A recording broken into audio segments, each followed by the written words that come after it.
کبھی آپ کو مجنون کہہ رہے ہیں، کبھی دیوانہ کہہ رہے ہیں، کبھی کہہ رہے ہیں کہ جی آپ آسمان پہ کیوں نہیں، فرشتے کیوں نازل نہیں ہوتے. تو اللہ نے انسانی تاریخ بیان کی کہ انسان کو پیدا کرنے کا تو بنیادی مقصد ہی اللہ کی عبادت کروانا تھا، اور انسان کو مسجود ملائکہ بنایا گیا. تمام فرشتوں کو حکم دیا گیا کہ انسان کو سجدہ کرو.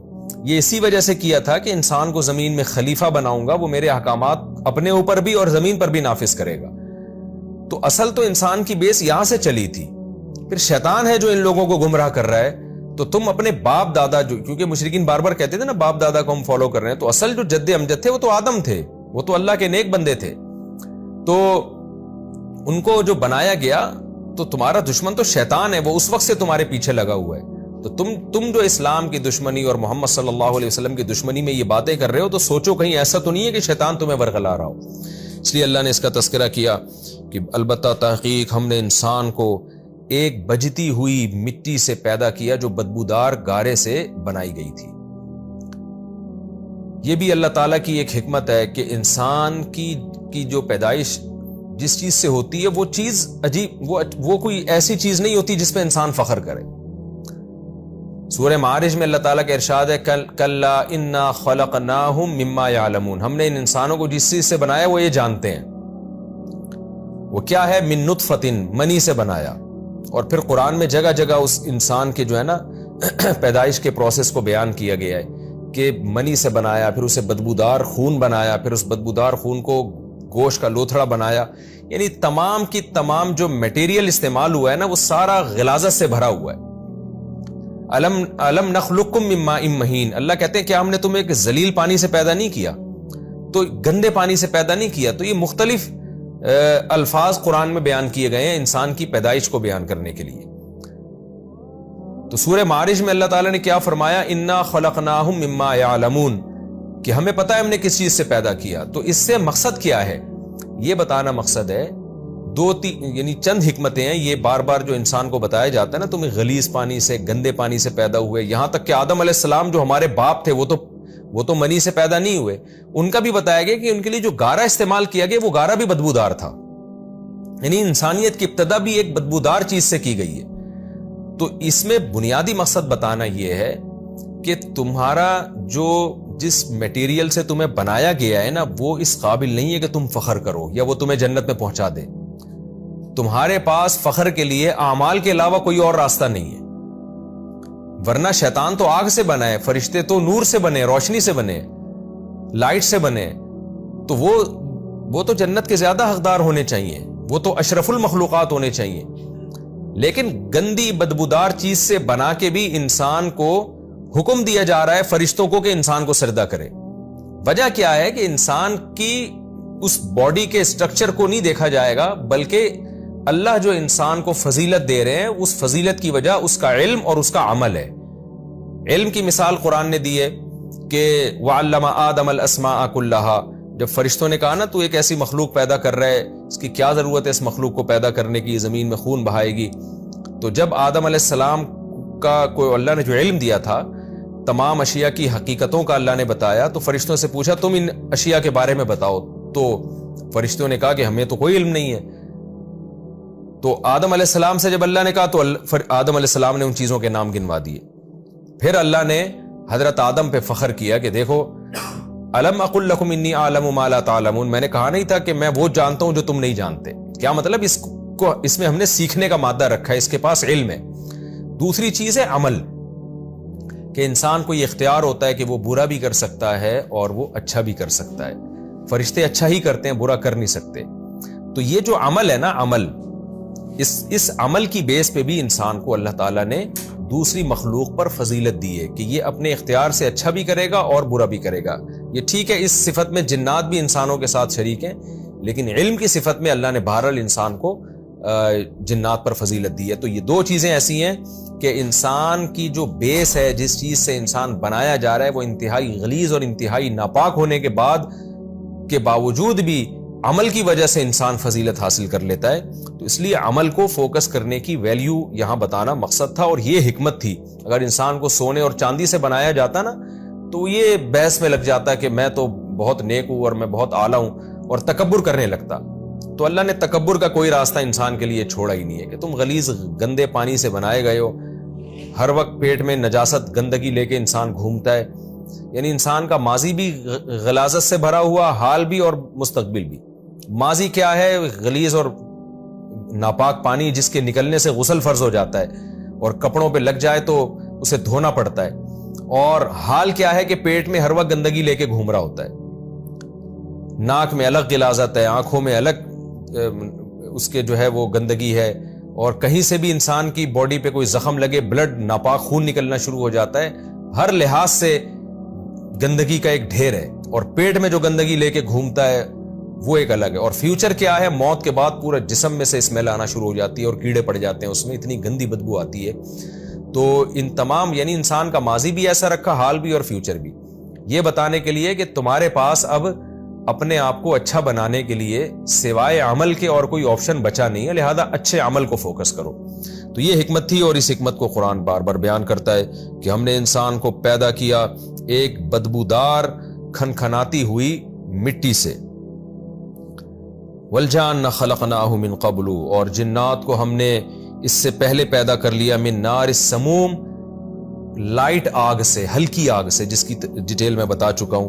وَإِذْ قَالَ رَبُّكَ لِلْمَلَائِكَةِ إِنِّي خَالِقٌ بَشَرًا مِّن صَلْصَالٍ مِّنْ حَمَإٍ مَّسْنُونٍ. اس وقت کو یاد کرو جب تیرے رب نے فرشتوں سے کہا کہ میں ایسے گارے سے، بدبودار مٹی، بجتی ہوئی مٹی سے میں انسان کو پیدا کرنا چاہتا ہوں، ایک بشر کو. فَإِذَا سَوَّيْتُهُ وَنَفَخْتُ فِيهِ مِن رُوحِي، جب میں اسے درست کر لوں، اس کے اعضاء کو برابر کر دوں اور اس میں اپنی روح پھونک دوں، یعنی اس میں جان ڈال دوں. فَقَعُوا لَهُ سَاجِدِينَ، فقعو یہ پورا نہیں ہے، فا الگ ہے، قعو الگ ہے. تو تم گر جاؤ اس کے لیے سجدہ کرتے ہوئے. تمام فرشتوں نے سجدہ کیا سوائے ابلیس کے. یہ ابلیس مستثنا منقطع ہے. منقطع کا مطلب یہ ہوتا ہے کہ فرشتوں میں داخل نہیں ہے، یعنی تمام فرشتوں نے سجدہ کیا. جب فرشتوں کو حکم تھا تو آٹومیٹیکلی جنات کو بھی لازمی حکم تھا، تو اس لیے اللہ نے جن کا الگ سے تذکرہ کیا، یعنی وہ فرشتوں کی فہرست میں داخل نہیں ہے. اس کی مثال ایسے جیسے عربی میں کہا جاتا ہے جاء القوم الا حمارن، پوری قوم آئی مگر گدھا نہیں آیا.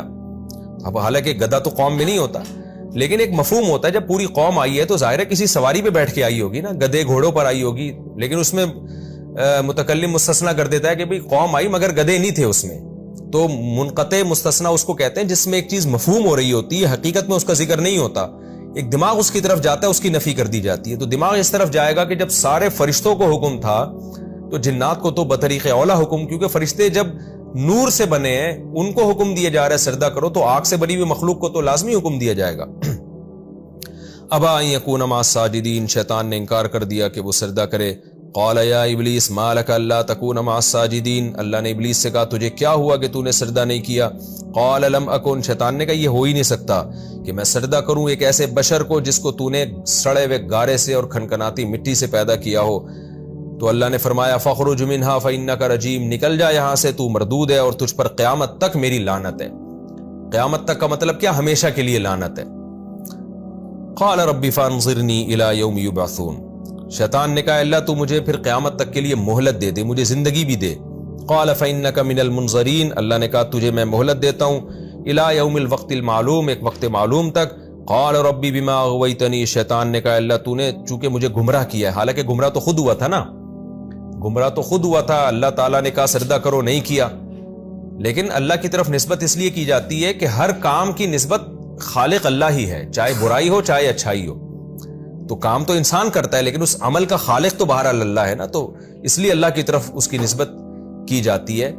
ہاں ادب کا تقاضا یہ ہے کہ اللہ کی طرف نسبت نہ کی جائے، جیسے سورہ جن میں آتا ہے کہ جنات نے کہا ہمیں پتہ نہیں ہے کہ اللہ نے ہمارے ساتھ بھلائی کا ارادہ کیا ہے یا ہمارے ساتھ شر کا ارادہ کیا گیا ہے.